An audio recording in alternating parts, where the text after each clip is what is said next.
Today I'm in Audi Q5. In this video I'll show you how to manage sunroof.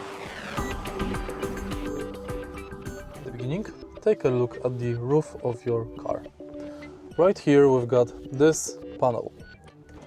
Press this button to open the sunroof curtain and press the second button to close it. It works automatically, you don't have to press and hold it. If you want to open the sunroof, you can select Preset by twisting this knob.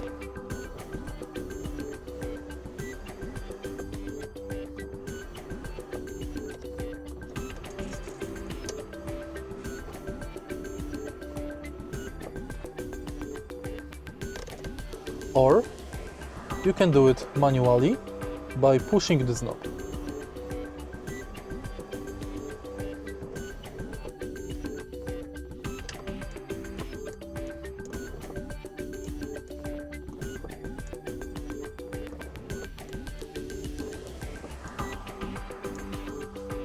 And that's basically it.